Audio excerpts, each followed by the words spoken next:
The Adventure of Charles Augustus Milverton.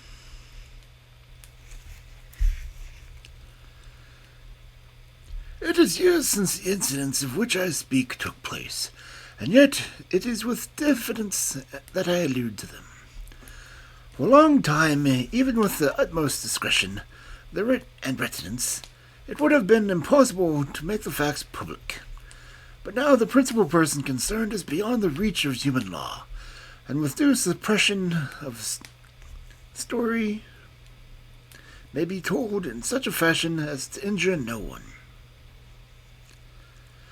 It records an absolutely unique experience in the career both of Sherlock Holmes and myself. The reader will excuse me if I conceal the date or any other fact which might trace the actual occurrence. We had been out for one of our evening rambles, Holmes and I, and had returned about 6 o'clock in a cold, frosty winter's evening. Holmes turned up the lamp, and the light fell upon the card on the table. He glanced at it, and then, with an ejaculation of disgust, threw it on the floor. I picked it up and read, Charles Augustus Milverton, Appledore Towers, Agent, Hampstead. Who is he? I asked. The worst man in London, Holmes answered as he sat down and stretched his legs before the fire. Is anything on the back of the card? I turned it over. Will call at 6:30 c.a.m., I read. He's about due. Do you feel a creeping, shrinking sensation, Watson, when you stand before the serpents in the zoo and see them slithering, gliding, venomous creatures with their deadly eyes and wicked, flattened faces? Well, that's how Milverton impresses me. I had to do with 50 murders in my career, but the worst of them never gave me the repulsion which I have for this fellow. And yet I can't get out of doing business with him. Indeed, he is here at my invitation. But who is he? I'll tell you, Watson. He is the king of all blackmailers. Heaven help the man, and still more the woman, whose secret and reputation come into the power of Milverton. With a smiling face and heart of marble, he will squeeze and squeeze until he has drained them dry. The fellow is a genius in his way, and would have made his mark in some more savory trade. His method is as follows. He allows it to be known that he is prepared to pay a very high sum for letters which comprise people of wealth or position. He receives these wares not only from the treacherous valets and maids, but frequently from genteel ruffians who have gained the confidence and affection of trusting women. He deals with no niggard hand. I happen to know that he paid £700 to a footman for a note 2 lines in length, and that's the ruin of the noble family which was result. Everything which is in the market goes to Milverton, and there are hundreds in this great city who turn white at his name. No one knows where his grip may fall, for he is too rich and too cunning to work from hand to mouth. He will hold back a card for years in order to play it at the moment when the stake is best and worth winning. I have said that he is the worst man in London, and I would ask you how you could compare the ruffian who in hot blood bludgeons his mates with this man, who methodically and at his leisure tortures the soul and wrings the nerves in order to add to his already swollen money bags.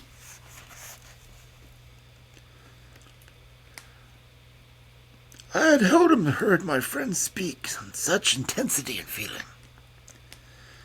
But surely, said I, the fellow must be within the grasp of the law. Technically, no doubt, but practically not. What would it profit a woman, for example, to get him a few months' imprisonment if her own ruin must immediately follow? His victims dare not hit back. If ever he blackmailed an innocent person, then he, indeed, would have him. But he is as cunning as the evil one. No, we must find better ways to fight with him. And why is he here? Because an illustrious client has placed her piteous case in my hands. It is the Lady Eva Blackwell, the most beautiful debutante of last season. She is to be married in a fortnight to the Earl of Dovercourt. This fiend has several imprudent letters. Imprudent, Watson, nothing worse. Which were written in the impetuous youth squire of this country. They would suffice to break off the match. Milverton will send the letters to the Earl unless a large sum of money is paid him. I have been commissioned to meet him, and to make the best terms that I can. At that instant there was a clatter and a rattle on the street below. Looking down, I saw the stately carriage and pair, the brilliant lamps gleaming off the glossy haunches of the noble chestnuts. A footman opened the door, and a small, stout man with a shaggy Eastern overcoat descended. A minute later, he was in the room. Charles Augustus Milverton was a man of 50, with a large, intellectual head and round, plump, hairless face, a perpetual frozen smile, and two keen grey eyes, which gleamed brightly from behind broad, golden-rimmed glasses. There was something of Mr. Pirrick's benevolence in this appearance, marred only by the insincerity of the fixed smile, and by the hard glitter of those restless and penetrating eyes. His voice was as smooth and suave as his countenance, and he advanced with a plump little hand extended, murmuring his regrets for having missed us at the first visit. Holmes disregarded the outstretched hand and looked at him with a face of granite. Milverton's broad smile widened. He shrugged his shoulders and removed his overcoat, folded it with great deliberation over the back of the chair, and then took a seat. "This gentleman," said he as he waved in my direction. "It is discreet. Is it right?" "Dr. Watson is my friend and partner." "Very good, Mr. Holmes. It is only in your client's interests that I protested. Matters so very delicate." "What are your terms?" £7,000. "And the alternative?" "My dear sir, it is painful to me to discuss it. But if the matter is not paid on the 14th, there certainly will be no marriage on the 18th. His insufferable smile was most complacent than ever. Holmes thought for a little. "You appear to me," he said at last, "to be taking matters too much for granted. I am, of course, familiar with these contents of these letters. My client will certainly do what I may advise. I shall counsel her to tell her future husband the whole story and trust it to his generosity." Milverton chuckled. "You evidently do not know the Earl," said he. From the baffled look upon Holmes's face, I certainly clearly see that he did. "They are sprightly, very sprightly." Milverton answered. "The lady has a charming correspondent, but I can assure you that the Earl of Dovercourt would fail to appreciate them. However, since you think otherwise, we will let it rest at that. It is purely a matter of business. If you think that it is in the best interests of your client that these letters should be placed in the hands of the Earl, then you would indeed be foolish to pay so large a sum of money to regain them." He rose and seized his astrachan coat. Holmes was grey with anger and mortification. "Wait a little," said he. "You got too fast. We should certainly make every effort to avoid scandal in so delicate a matter." Milverton relapsed into his chair. "I was sure that you would see it in that light," he purred. "At the same time," Holmes continued, "Lady Eva is not a wealthy woman. I assure you that £2,000 would be a drain on her resources, and that the sum you name is utterly beyond her power. I beg, therefore, that you will moderate your demands, and that you will return the letters at the price I indicate, which is, I assure you, the highest that you can get." Milverton's smile broadened, and his eyes twinkled humorously.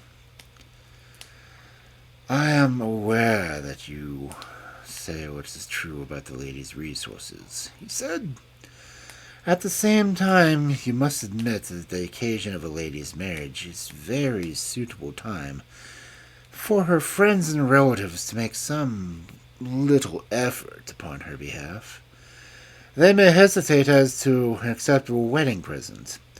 Let me assure them that this little bundle of letters would give more joy than all the candelabra and butter dishes in London." "It is impossible," said Holmes.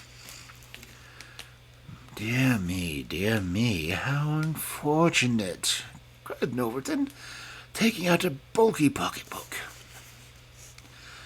"I cannot help thinking that ladies are ill-advised in not making an effort. Look at this." He held up a little nose with a coat of arms upon the envelope.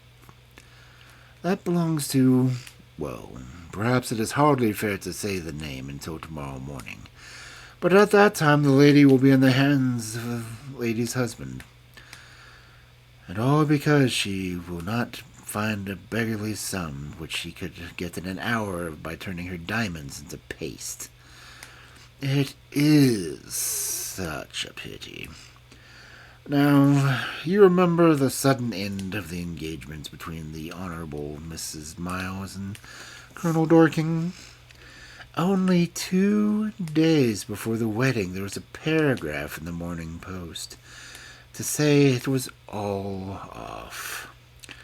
And why, it is almost incredible, but the absurd sum of £1,200 would make settled the whole question. Is it not pitiful? And here I find you, a man of sense, boggling about terms when your client's future and honor are at stake. You surprise me, Mr. Holmes." "What I say is true," Holmes answered. "The money cannot be found. Surely it is better for you to take the substantial sum which I have more than offered to ruin this woman's career, which can profit you in no way." "There you make a mistake, Mr. Holmes. Any exposure would profit me indirectly to a considerable extent. I have 8 or 10 similar cases maturing. If it were circulated among them that I had made a severe example of Lady Eva, I should find all of them much more open to reason. You see my point?" Holmes sprang from his chair. "Get behind him, Watson. Don't let him out. Now, sir, let us see the contents of that notebook."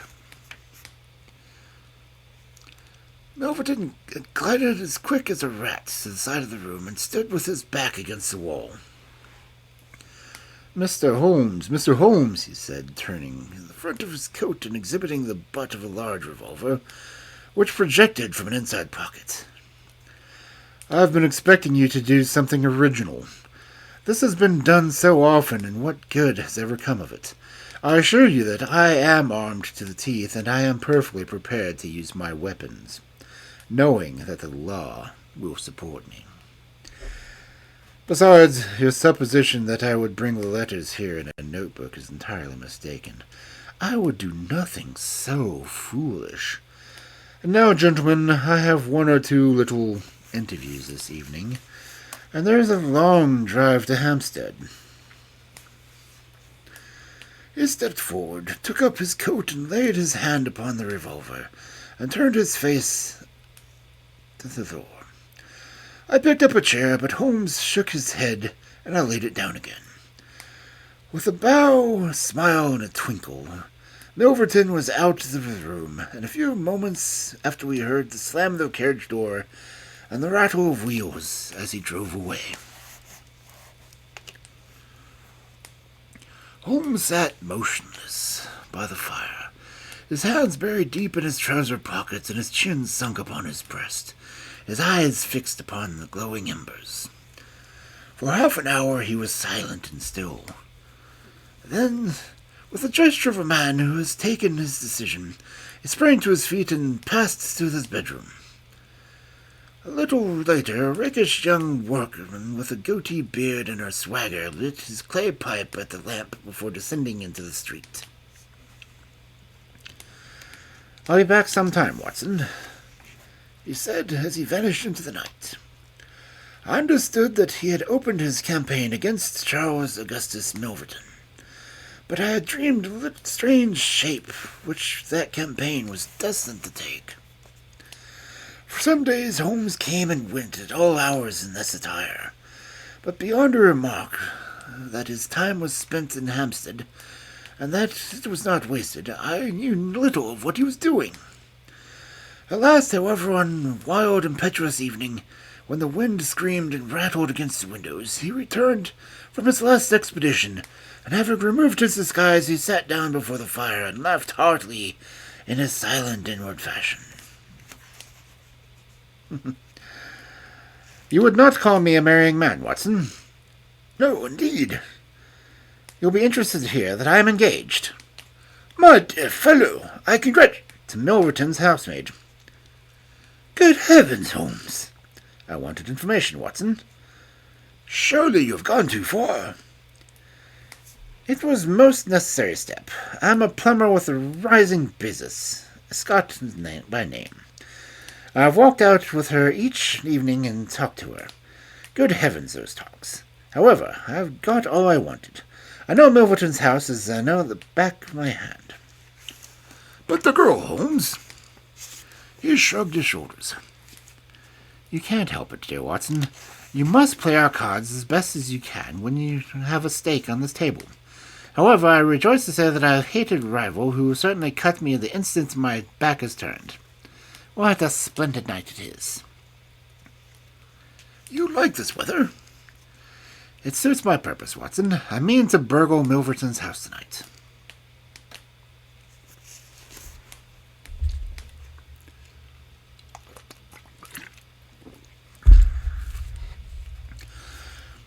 I had a catching of breath, and my skin went cold at the words, which were slowly uttered in a tone of concentrated resolution. As a flash of lightning in the night shows up in an instant every detail of a wide landscape, so at one glance I seemed to see every possible result of such an action. The detection, the capture, the honored career-ending, and irreparable failure and disgrace. My friend himself lying at the mercy of this odious Milverton.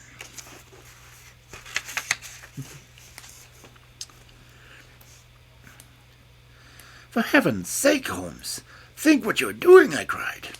"My dear fellow, I have given it every consideration. I am never precipitate in my actions, nor would I adopt so energetic and indeed so dangerous a course if any other were possible. Let us look at the matter clearly and fairly. I suppose that you will admit that the action is morally unjustifiable, though technically criminal. To burgle his house is no more than to forcibly take his pocketbook, an action in which you were prepared to aid me." I turned it over in my mind.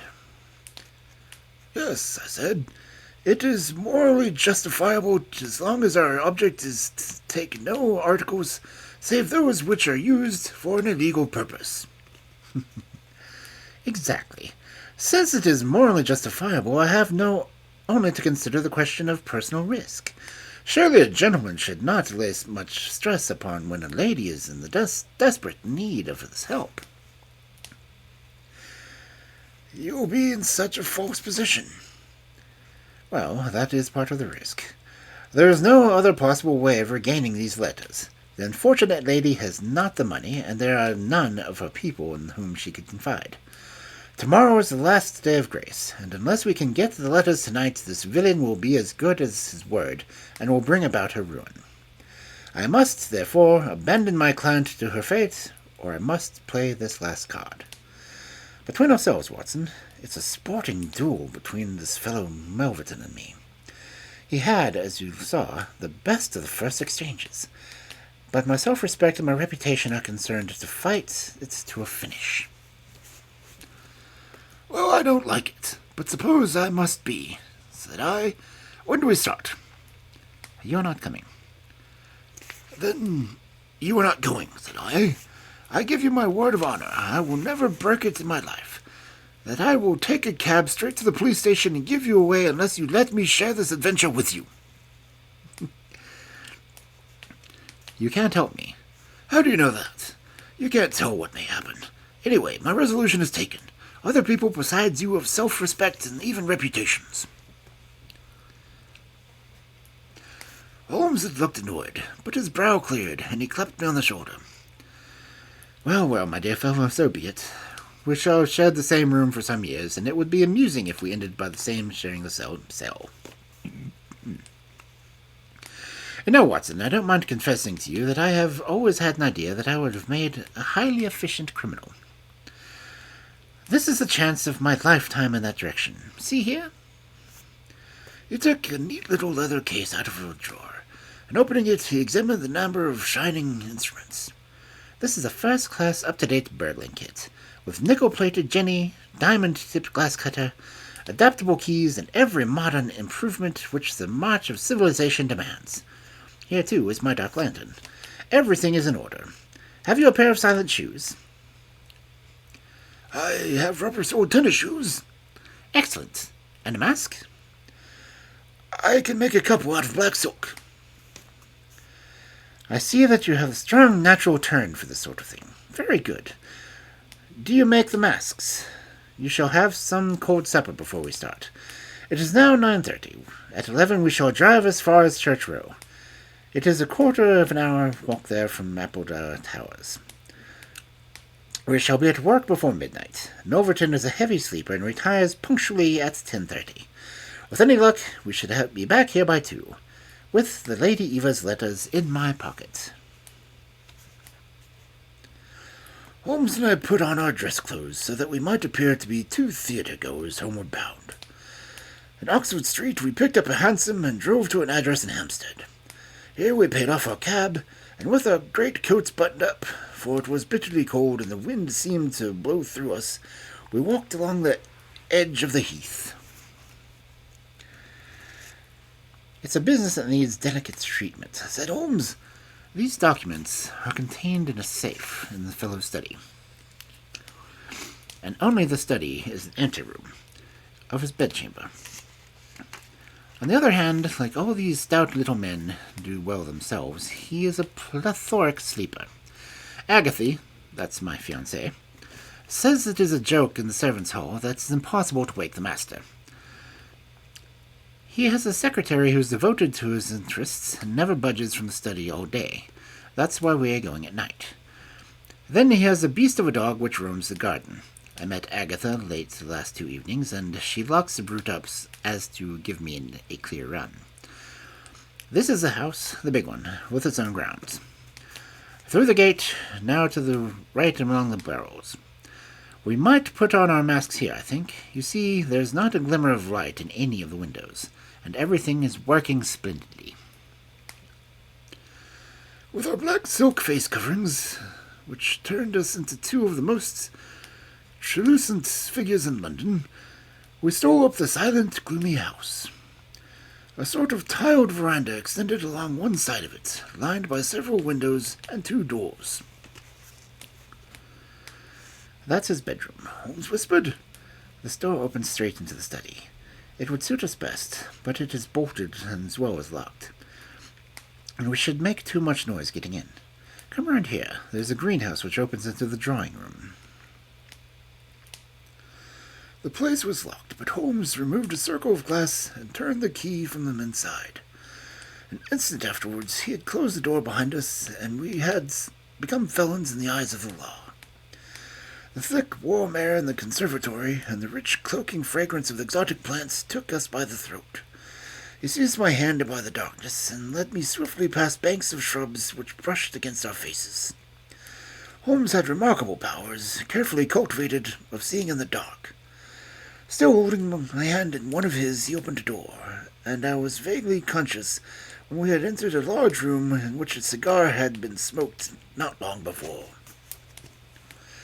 He felt his way among the furniture, opened another door, and closed it behind us. Putting out my hand, I felt several coats hanging from the wall, and understood that I was in the passage. We passed along it, and Holmes very gently opened a door upon the right-hand side. Something rushed out at us, and then my heart sprang into my mouth, but as I could have laughed when I realized it was the cat. A fire was burning in this new room, and again the air was heavy with tobacco smoke.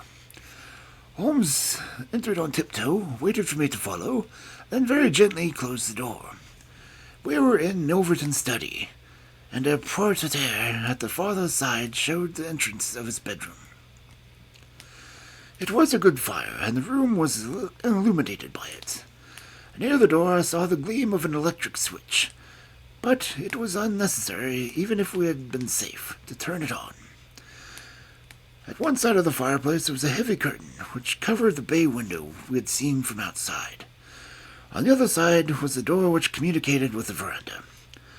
The desk stood in the center, with a turning chair of shining red leather. Opposite was a large bookcase with a marble bust of Athena on top. On the corner between the bookcase and the wall there was a tall green safe, the firelight flashing back on the polished brass knobs upon its face. Holmes stole across and looked at it. Then he crept to the door of the bedroom and stood there, slanting head, listening intently. No sound came within, meaning it had struck me that it would be wise to secure our retreat through the outer door, so I examined it. To my amusement, it was neither locked nor bolted. I touched Holmes on the arm, and he turned his masked face in that direction. I saw him start, and he was evidently as surprised as I. "I don't like it," he whispered, putting his lips to my ear. "I can't quite make it out. Anyhow, we have no time to lose." "Can I do anything?" "Yes, stand by the door. If you hear anyone come, bolt it on the inside, and we can get away as we came. If they come the other way, we can get through the door if our job is done, or hide behind these window curtains if it is not. Do you understand?" I nodded and stood by the door. My first feeling of fear had passed away, and I thrilled now at the keener zest than I had ever enjoyed in these were our defenders of the law instead of its deferrers. The high object of our mission, the consciousness of that selfish and chivalrous, the villainous character of our opponent, all aided in the sporting interest of the adventure. Far from feeling guilty, I rejoiced and exulted in our dangers. With a glow of admiration, I watched Holmes unrolling his case of instruments and choosing his tool with the calm, scientific accuracy of a surgeon who performs a delicate surgery. I knew that the opening of safes was a particular hobby with him, and understood the joy which it gave him to be confronted with the green and gold monster, the dragon which held in its maw the reputation of many fair ladies. Turning up his cuffs of his dress coat, he had placed his overcoat on a chair. Holmes laid out 2 drills, a jimmy, and several skeleton keys. I stood at the center door with my eyes glancing at each of the others, ready for an emergency, though indeed my plans were somewhat vague as to what I should do if interrupted. For half an hour, Holmes worked with concentrated energy, laying down one tool and picking up another, handling each with the strength and delicacy of a trained mechanic. Finally I heard a click. The broad green door swung open, and I caught a glimpse of a number of paper packets, each tied, sealed, and inscribed. Holmes picked one out, but it had hard to read the flickering fire, and he drew out a little dark lantern, for it was too dangerous, with Milverton in the next room, to switch on the electric light. Suddenly I saw him halt, listen intently, and then in an instant he swung the door to the safe too, plucked up his coat, stuffed his tools in his pockets, and darted behind the window curtain, motioning me to do the same. It was only when I had joined him that I heard that his alarms were quicker senses. There was a noise somewhere within the house. A door slammed in the distance. Then a confused, dull murmur broke itself into a measured thud of heavy footsteps rapidly approaching. They were in the passage outside the room. They paused at the door. The door opened, and with a sharp snick of the electric light was turning on. The door closed once more, and the pungent reek of strong cigar was borne to our nostrils.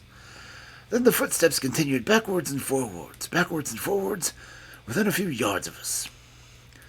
Finally, there was a creak from the chair, and the footsteps ceased. Then a key clicked in a lock, and I heard the rustle of papers. So far, I had not dared to look out, but now I gently parted the division and curtains in front of me and peeped through. From the pressure of Holmes's shoulder against mine, I knew that he was sharing my observations.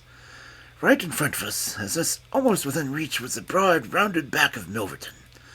It was evident that we had entirely miscalculated his movements, and that he had never been to his bedroom, and that he had been sitting up there smoking in the billiard room or in the farther wing of the house, the windows of which we had not seen. His broad, grizzled head, with his shining patch of baldness, was in the immediate foreground of our vision. He was leaning far back in the leather-red chair, and his legs outstretched, a long black cigar protruding at an angle from his mouth. He wore a semi-military smoking jacket, clarinet-colored with a black velvet collar. In his hand he held a long legal document, which he was reading in an indolent fashion, blowing in rings of tobacco smoke from his lips as he did so. There was no promise of a speedy departure at his composed being and of his comfortable attitude. I felt Holmes' hand steal into mine and give me an assuring shake, as if to say that the situation was within his powers and that he was easy in mind. I was not sure whether he had seen what only too obvious of my position, that the door of the safe was imperfectly closed, and that Milverton might at any moment observe it. In my own mind I determined that if I were sure, from the rigidity of the gaze, that it had caught his eyes, I would at once spring out, throw my great overcoat over his head, and pinion him, and leave the rest to Holmes. But Milverton never looked up. He was languidly interested by the papers in his hand, and page after page he was turned as he followed the argument of a lawyer. At least, I thought, when he was finished the document and the cigar, he would go to his room. But before he had reached the end of either, there came a remarkable development which turned our thoughts to quite another channel. Several times I had observed that Milverton looked at his watch, and once he had risen and sat down again, with a gesture of impatience. The idea, however, that might have an appointment of so strange an hour never occurred to me until a faint sound reached my ears of the veranda outside. Milverton dropped his papers and sat rigid in his chair. The sound was repeated, and then there was a gentle tap at the door. Milverton rose to open it. "Well," he said curtly, "you're nearly half an hour late." So this was the explanation of the unlocked door in the nocturnal vigil of Milverton. There was a gentle rustle of a woman's dress. I had closed the slit between the curtains as Milverton's face had turned in our direction, but now I ventured very carefully to open it once more. He had resumed his seat, the cigar still projecting in an insolent angle from the corner of his mouth. In front of him, in the full glare of the electric light, there stood a tall, slim, dark woman, a veil over her face, a mantle drawn around her chin. Her breath came quick and fast, and every inch of the lithe figure was quivering with strong emotion. "Well," said Milverton, "you've made me lose a good night's rest, my dear. I hope you won't prove it worth it. You couldn't come some other time, eh?" The woman shook her head. "Well, if you couldn't, you couldn't. If the Countess is a hard mistress, you have your chance to get level with her now. Bless the girl. What are you shivering about? That's right. Pull yourself together. Now, let's get down to business." He took a note from the drawer of his desk. You say that you have 5 letters which compromise the Countess d'Albert. You want to sell them. I want to buy them. So far, so good. It only remains to fix a price. I should want to inspect the letters, of course. If they are really good specimens. Good heavens, is it you? The woman without a word had raised her veil and dropped the mantle to her chin. It was a dark, handsome, clear-cut face which confronted Milverton. A face with a curved nose, strong, dark eyebrows shading hard, glittering eyes, and a straight, thin-lipped mouth set in a dangerous smile. "It is I," she said, "the woman whose life you have ruined." Milverton laughed, but fear vibrated in his voice. "You are so very obstinate," said he. "Why did you drive me to such extremities? I assure you I wouldn't hurt a fly of my own accord, but every man has his business. And what was I to do? I put the price well within your means. You would not pay." "So you sent the letters to my husband, and he, the noblest gentleman that I ever lived, a man whose boots I was never worthy to lace, he broke his gallant heart and died. You remember that last night when I came through the door I begged and prayed you for mercy, and you laughed in my face as you were trying to laugh now. Only your coward heart cannot keep your lips from twitching. Yes, you never thought to see me here again, but it was that night which taught me how I should meet you face to face, and alone. Well, Charles Milverton, what have you to say?" "Don't imagine that you can bully me," he said, rising to his feet. "I have only to raise my voice and I could call my servants and have you arrested. But I will make allowance for your natural anger. Leave the room at once, as you came, and I will say no more." The woman stood with her hand buried in her bosom. At the same deadly smile came to her thin lips. "You will ruin no more lives as you ruined mine. You will wring no more hearts as you wrung mine. I will free the world of a dangerous, poisonous thing. Take that, you hound, and that, and that, and that, and that." She had drawn a little gleaming revolver and emptied barrel after barrel into Milverton's body, the muzzle within 2 feet of his shirt front. He shrank away, then fell towards it on the table, coughing furiously and pawing among the papers. Then he staggered to his feet, received another shot, and rolled upon the floor. "You've done me!" he cried, and lay still. The woman looked at him intently and ground her heel into his upturned face. She looked again, but there was no sound or movement. I heard a sharp rustle, the night air blew into the heated room, and the avenger was gone. No interference upon our part could have saved the man from his fate, but as the woman poured bullet after bullet into Milverton's shrinking body, I was about to spring out when I felt Holmes's cold, strong grasp upon my wrist. I understood the whole argument of that firm, restraining grip. That it was no affair of ours. That justice had overtaken a villain. That we had our own duties and own objects which were not to be lost sight of. But hardly had the woman rushed from the room when Holmes, with the swift, silent steps, was over at the other door. He turned the key in the lock. At the same instant we heard voices in the house and the scurrying of feet. The revolver shots had roused the household. With perfect coolness, Holmes slipped across to the safe, filled his 2 arms with bundles of letters, and poured them all into the fire. Again and again he did it, until the safe was empty. Someone turned the handle and beat upon the outside of the door. Holmes looked swiftly around. The letter which had been the messenger of death from Milton lay, all mottled with his blood, and upon the table. Holmes tossed it among the blazing papers. Then he drew the key from the outer door, passing it through after me, locked it on the outside. This way, Watson, he said. We can scale the garden wall in this direction.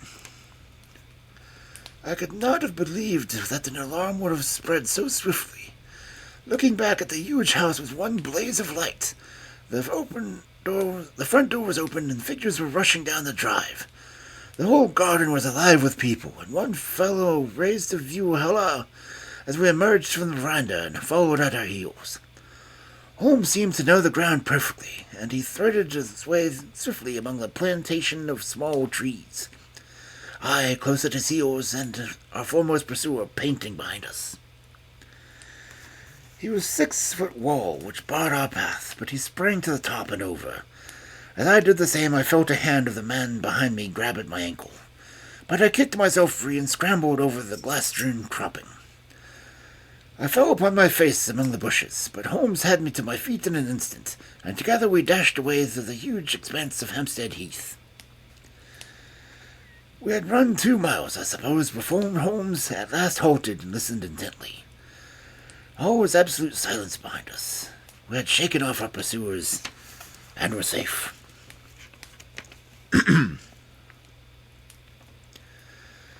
We had breakfast and were smoking our morning pipe on the day after the remarkable experience, which I have recorded when Mr. Lestrade of Scotland Yard, very solemn and impressive, had ushered us into our modest sitting room. Morning, Mr. Holmes, he said. Good morning. May I ask if you are very busy right now? I'm too busy to listen to you. I thought that perhaps, if you had nothing particular on hand, you might care to assist in the most remarkable case which occurred only last night in Hampstead. Dear me, said Holmes. What was that? A murder. A most dramatic and remarkable murder. I know how keen you are on these things, and I would take it as great favor if you would step down to Appledore Towers and give us the benefit of your advice. It is no ordinary crime. We have had our eyes upon Mr. Milverton for some time, and, between ourselves, he was a bit of a villain. He is known to have held papers which he had for blackmailing purposes. These papers have all been burnt by the murderers. No article of value was taken, as it is possible that the criminals were men of good position. Their sole object was to prevent the social exposure. Criminals, said Holmes. Plural? Yes, there were 2 of them. They were, as nearly possible, captured red-handed. We have their footmarks in the description. It's 10 to 1 that they will trace them. First fellow was a bit too active, and the second was caught by the undergardener and only got away with a struggle. He was a middle-aged, strongly built man, square jaw, thick neck, mustache, and mask over his eyes. That's rather vague, said Sherlock Holmes. Why, it might be a description of Watson.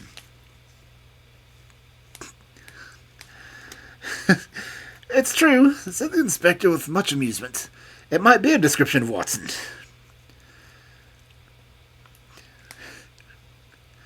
Well, I'm afraid I can't help you, Lestrade, said Holmes.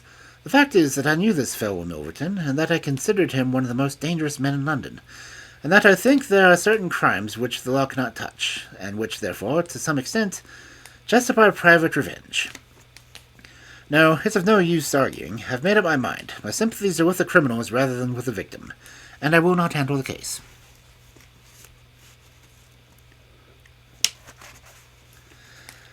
Holmes had not said one word about me in the tragedy which we had witnessed, but I observed all the morning that he was in a most thoughtful mood, and he gave me the impression, from his vacant eyes and his extracted manner, of a man who was striving to recall something to his memory.